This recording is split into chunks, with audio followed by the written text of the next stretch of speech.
2026 උසස් පෙළ විභාගෙට තව හරියටම දින වලින් ගත්තොත් දින 51ක් 52ක් වගේ කාලයක් තමයි ඉතුරු වෙලා තියෙන්නේ. සමහර දරුවෝ S1 F1 මට්ටමේ ඉන්නවා.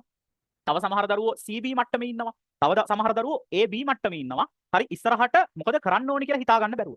ඔයා මොන මට්ටමේ හිටියත් ඔයාගේ කැපවීම, මහන්සිය, උනන්දුව මේ හැමදේම මත මේ ප්‍රතිඵලයේ පුතේ ටික ටික වැඩි කරගෙන ඉස්සරහට යන්න පුළුවන්. ආයුබෝවන් පුතේ. 2026 උසස් පෙළ විභාගෙට තව හරියටම දින වලින් ගත්තොත් දින 51ක් 52ක් වගේ කාලයක් තමයි ඉතුරු වෙලා තියෙන්නේ. හරි මාස වලින් ගත්තොත් පුතේ මාස එකහමාරක වගේ පුංචි කාලයක්. ඉතින් මේ වෙනකොට 2026 උසස් පෙළ පළවෙනි වතාවට ලියන දරුවෝ, දෙවෙනි වතාවට ලියන දරුවෝ සහ තුන්වෙනි වතාවට ලියන ඉන්න දරුවෝ පුතේ ඔයාලා එක එක මට්ටම් වල මේ වෙනකොට හරි ඉන්නවා ඇති. සමහර දරුවෝ S1 F1 මට්ටමේ ඉන්නවා. තව සමහර දරුවෝ CB මට්ටමේ ඉන්නවා. තව සමහර දරුවෝ AB මට්ටමේ ඉන්නවා.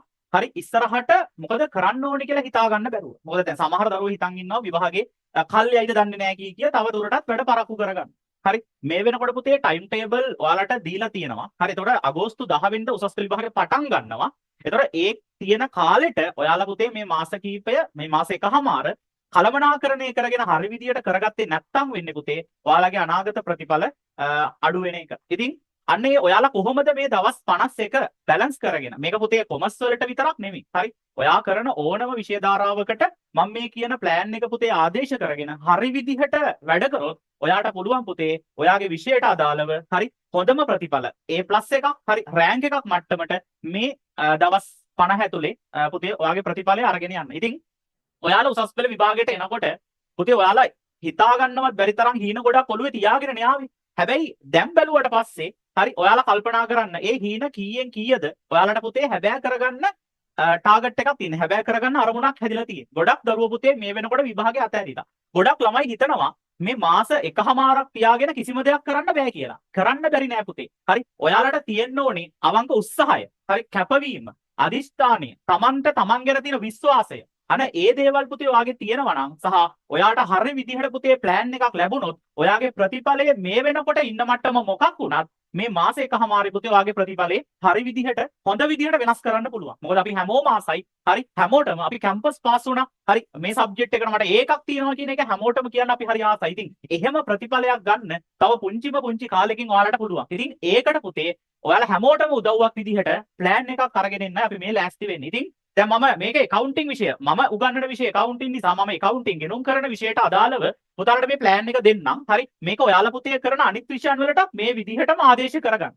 ඒතර ඔයාලට පුළුවන් පුතේ විෂයන් තුන සමබරව බැලන්ස් කරගෙන හරි මේ මාස එකමාරෙන් හොඳ ප්‍රතිඵලයකට යන්න. දැන් සමහර වෙලාවට මේ වීඩියෝ එක බලන ඔයාලට කියන්න පුළුවන් එහෙම කොහොමද මාස අවුරුදු දෙකමාරක සිලබස් එකක් මාස එකමාරකින් ගොඩ දාගෙන ඒකක් ගන්න කොහොමද කියලා පුතේ හරි කල්පනා කරනවා සහ මැසේජ් දාන්න chat එකේ එහෙම කතන්දර කියන්න පුළුවන්. හැබැයි මතක තියාගන්න මේ අවසාන දවස් 51 52 පුතේ හරි විදිහට වැඩ කළා එහෙම ප්‍රතිඵල වෙනස් කරපු දරුවෝ ඉන්නවා. හරි F1 B1 මට්ටමට වැඩි කරපු දරුවෝ ඉන්නවා. හරි F1 A1 මට්ටමට වැඩි කරපු දරුවෝ ඉන්නවා. ඉතින් එහෙම පුතේ දරුවෝ මාස එකමාරක් වගේ පුංචිම කාලෙකින් එහෙම ප්‍රතිඵල වෙනස් කරා නම් බිඳුවෙන් ඇවිල්ලා ඇයි උඹලට බැරි? හරි ඒක නිසා පුතේ තමන්ට තමන් ගැන තියෙන විශ්වාසය සහ ලැබෙලා තියෙන يعني අපිට තියෙන කාලේ නෙමෙයි වැදගත් වෙන්නේ. අපි මේ කාලය තුල කොච්චර වැඩ ප්‍රමාණයක් ඉවර කර ගන්නවද සහ ඒක හරි ප්ලෑන් එකකට කරනවද කියන එක මත. හරි එහෙම කරොත් පුතේ අර කතාවක් තියෙනවනේ වැඩක් පටන් ගන්න හැම මිනිස්සෙක්ම සාර්ථක වෙන්නේ නැහැ පුතේ. ඒ වැඩේ පටන් අරගෙන ඒක හරි විදිහට සැලැස්මක් ඇතුව කරන මිනිස්සු තමයි පුතේ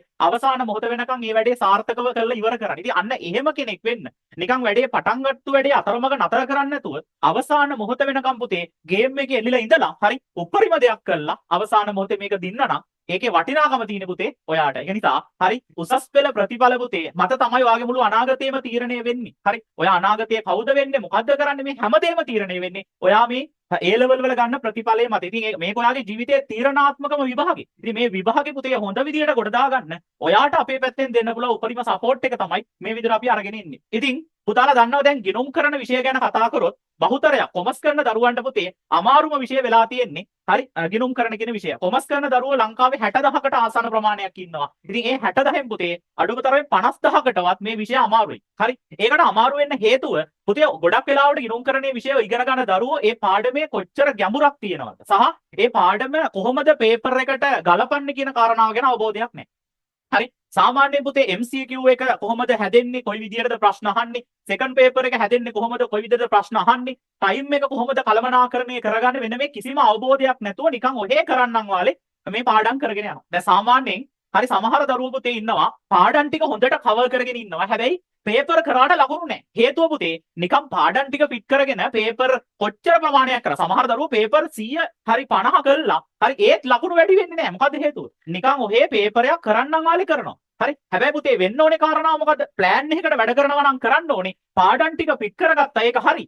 පේපර් එකක් පළවෙනි පේපර් එක කරා නම් ඒ පේපර් එක පුතේ Tamanට තියෙන අඩුපාඩු මොනවද කියලා වෙනම කොලයක ලියන්න ඕනේ. මට මෙන්න මේ පේපරේ මේ අඩුපාඩු ටික වුණා. එහෙනම් මම මේ අඩුපාඩු ටික හරි ගස්සගෙන ඕනේ ඊළඟ පේපර් එකට ෆේස් කරන්න. එහෙම නැතුව එකක් කරා මට ලකුණු 35යි, දෙක කරා ලකුණු 35යි, තුන කරා ලකුණු 40යි.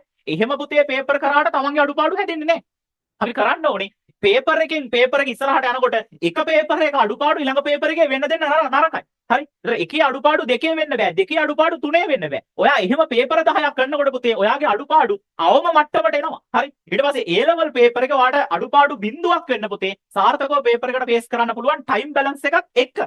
කාලකලමනාකරණයත් එක්ක. හරි. තව චූටි දෙයක් කියන්නම්. පුතාලා MCQ පේපර් එක කරනකොට පැය දෙකනේ ටයිම් එක. පැය දෙක පුතාලා පැය එකමාරකට අඩු කරන්න ඕනේ. හරි.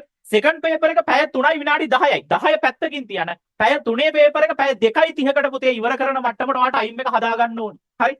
සාමාන්‍යයෙන් දැන් අපි මම මෙහෙම ගන්නම්කෝ. ඔයාලා පුතේ කොටස් 3කට කැඩුවොත් සමහර දරුවෝ ඉන්නවා මෙන්න මේ F1 C එකක් කරගන්න පුතේ ටාගට් කරන දරුවෝ. ඒ කියන්නේ F1 ෆේල් මට්ටමේ S මට්ටමේ ඉන්න දරුවෝ අඩුම තරමට C එකක්වත් B එකක්වත් මට්ටමට මගේ ප්‍රතිඵලය වැඩි කරගන්න පුළුවන් කියලා හිතන දරුවෝ ඉන්නව නේද?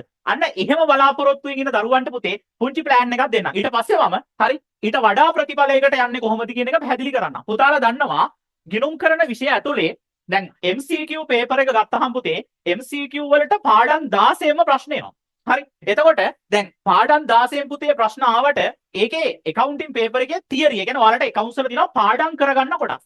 දැන් ඔයාලා ඉගෙන ගන්න පන්ති ඇතුලේ පුතේ accounting වල පාඩම් කරන කොටස් ඉගෙනගෙන තියෙනවනේ නේ. දැන් උදාහරණයක් ප්‍රමිත, සංකල්ප, තව එක එක හවුල් ව්‍යාපාර වල theory කොටස්. ඒ කියන්නේ පාඩම් කරලා ගොඩ දාගන්න තියෙන කොටස් තියෙනවනේ. අන්න එහෙම ප්‍රශ්න පුතේ 18කට වැඩි ප්‍රමාණයක් 18 24 ප්‍රමාණයක් MCQ වෙනවා. හරි. ඒතර MCQ පුතේ 18ක් විතරට පාඩම් කරලා තියෙනවා නම් ගොඩ දාගන්න පුළුවන්. හරි. සංකල්ප වලින් MCQ 4ක් විතර එනවා. හරි. ප්‍රමිත වලින් පුතේ සංකල්ප 10ක් 12ක් එනවා. ඉතින් මේවා ඔයාට පාඩ අඩු වෙලාවකින් ෆිට කරගෙන පුතේ ගොඩ දාගන්න පුළුවන් MCQ.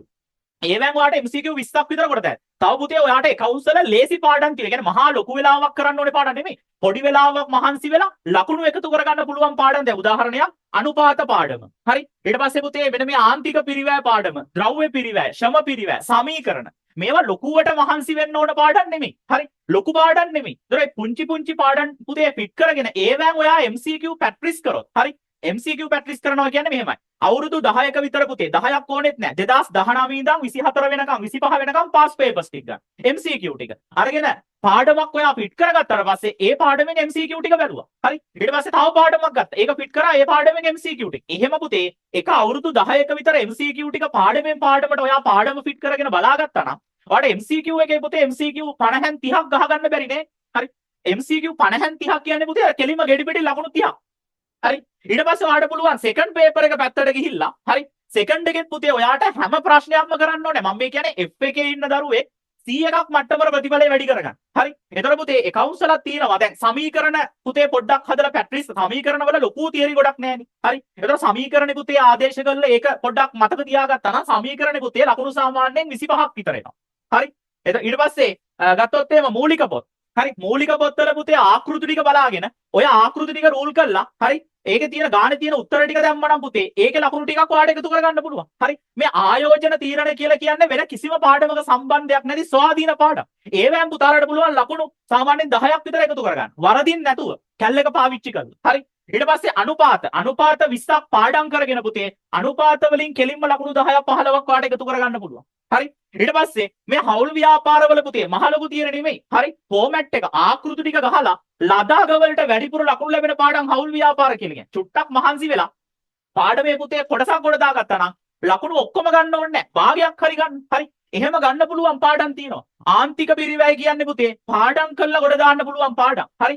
එකම ෆෝමැට් එකේ ඉන්නේ පාස් පේපර්ස් වල ලකුණු. ඉතින් මෙන්න මේ ඔයාට ලේසියෙන් ලකුණු හැම පාඩමක්ම ෆිට කරගන්න ඕනේ නැහැ 100 එකක් ගන්න. හරි. ඒතර ඔයාට පුතේ අර පේපර් එකේ අනිවාර්යෙන් එන පාඩම් කීපයක් තෝරගෙන ඒ පාඩම් ටික ෆිට කරගෙන පාස් පේපර්ස් අවුරුදු 10ක ප්‍රශ්න පැට්‍රිස් කරා නම් ඔයාට පුළුවන් පුතේ මෙන්න මේ F1 ඔයාගේ 100 එකක් මට්ටමට වැඩි කරගන්න. ඔයා තව ටිකක් මහන්සි වෙන්න පුළුවන් නම් පුතේ ඔයාට පුළුවන් ඒ ප්‍රතිඵලේ B එකක් A එකක් මට්ටමට උනත් ගේන්න. බැරි නෑ. ඔයාගේ කැපවීම මතයි මේ හැමදේම තීරණය වෙන්නේ. ඊළඟට හරි ඔය 100ක පුතේ B එකක් A එකක් කරන දරුවෙක් නම් හරි එයාලා පාඩම් ටික මතක තියෙන්න ඕනේ. ඒ වගේම තමයි ඒ පාඩම් වලින් පුතේ ටයිමින් වලට පේපර්ස් ලියන්න ඕනේ.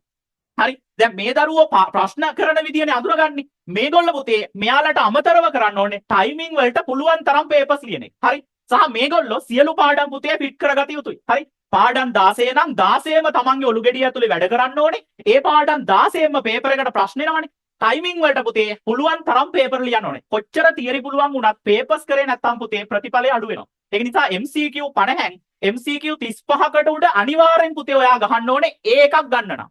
හරි ලකුණු 30 පැන්න නම් ඔයාට B එක මට්ටමට ප්‍රතිඵලය හදාගත හැකි. ඔයා A එකක් මට්ටමට යනවා නම් පුතේ 35 අනිවාර්යෙන්ම පන්න ගන්න ඕනේ. හරි ඒ වගේම තමයි සෙකන්ඩ් පේපර් එකේ පුතේ ප්‍රශ්න 5ක් කරන්න ඕනේ. අඩුම තරමේ ප්‍රශ්න 5න් පුතේ 4ක්වත් ඔයා සම්පූර්ණ කරන්න ඕනේ. ඔයාගේ ප්‍රතිඵලය පුතේ A එකකට වැඩි කරගන්න.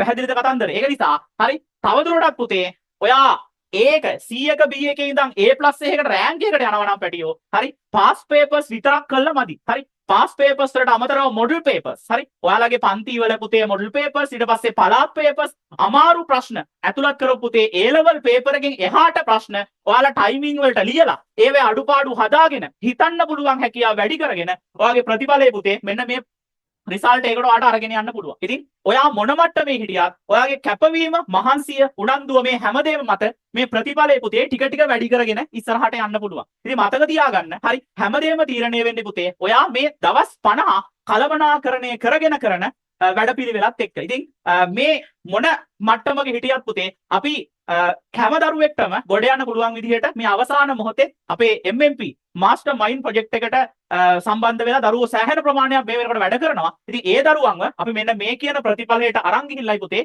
නවත්තන්නේ. ඉතින් ඕක තමයි සාමාන්‍ය ප්ලෑන් එක. මේ ප්ලෑන් එක ඔයාලට accounts වලට විතරක් නෙමෙයි ඔයා ඕනම විෂයකට පුතේ පේපර් ඇනලයිස් එකත් එක්ක පාඩම් ටිකයි පේපර් ඇනලයිස් එකයි පාස් පේපරුයි මොඩල් පේපරුයි පුතේ අරගෙන ඔය මම කියපු විදිහට ඕක මැනේජ් කරගෙන කරොත් ඔයාගේ ප්‍රතිඵලය පුතේ සුපිරි විදිහට වෙනස් කරගන්න ඔයාලට පුළුවන්. ඉතින් කළ බලන්න අනිවාර්යයෙන්ම ඔයා මොන මට්ටමක හිටියත් පුතේ ඔයාගේ ප්‍රතිඵලයේ ලකුණු සෑහෙන ප්‍රමාණයකින් වැඩි කරගන්න පුළුවන්. මොකද මේක අපි අවුරුදු කීපයක් අත්දැකීමෙන් දරුවොත් එක්ක වැඩ කළා පුතේ හරි සාර්ථක කරගත්තු වැඩසටහනක්. ඉතින් ඒක නිසා මේක බැරි නෑ. ඔයා මොන මට්ටමේ හිටියත් සබ්ජෙක්ට් එක පුතේ අමාරු නම් ඔයාට මෙන්න තමයි මේක තමයි හොඳම විසඳුම. ඉතින් පාඩම් අතපසු වෙච්ච දරුවෝ පාඩම් ෆිට කරගන්න පුළුවන් තරම් ඉක්මනට. හරි ඊට පස්සේ පේපර්ස් කරන්න. පේපර්ස් මුලින් ප්‍රශ්න විදියට කරන්න. ඊට පස්සේ පුතේ ටයිමින් වලට කරන්න. ටයිමින් වලට කරන එක අතිශය වැදගත්. හරි එක ප්‍රශ්නයක ලැබෙන ටයිම් එක බලන්න. දැන් සමාගම් ගන්න නම් පුතේ සාමාන්‍යයෙන් පැය භාගයයි. හරි ඊට පස්සේ හැම ප්‍රශ්නයකටම පැය භාගය ගන්න ගන්න. අයන්න ආයන්න කොටස් දෙනකොට පුතේ අයන්නට විනාඩි 10ක් නම් ආයන්නට විනාඩි 20ක්. අයන්න 20ක් නම් ආයන්න විනාඩි 10යි. එහෙම ප්‍රශ්නේ පුතේ පැය භාගය බැලන්ස් කරගෙන කරාම ඔයාලා ටයිම් එක ඉතුරු කරගෙන පේපර් එක කරන්න පුළුවන්. හරි එතන අපි YouTube එකේ පුතේ සමාගම් පාඩම හරි තනිකර මාස 6ක විතර ලොකු පාඩමක් ඔයාලට පුතේ එක දවසින් ගොඩ දා ගන්න පුළුවන් වෙන විදිහට හරි සමාගම් යම් මට්ටමකට මොනවා හරි දැනුමක් තියෙන දරුවෙකුට ඒ ගැළපිලි පුතේ ඉගෙනගෙන ගානක් බැලන්ස් කරන මට්ටමට පුතේ අපි සෙමින එකක් කරා. ඉතින් ඒවා YouTube එකේ තියෙනවා අවශ්‍ය දරුවන්ට පුතේ ගොඩ දාගෙන මේ ප්‍රතිඵලය හදා ගන්න පුළුවන්. ඉතින් 20යි 26 ඔයාලගේ ප්‍රතිඵල පුතේ සුබම වෙන්න. හරි ප්‍රතිඵල හොඳම ප්‍රතිඵල කරගන්න.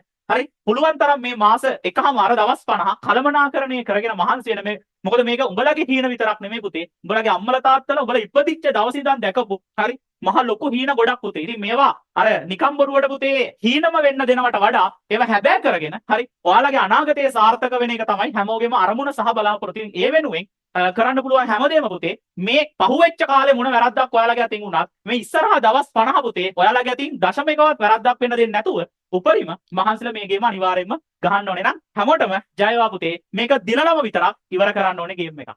අයබෝවන්.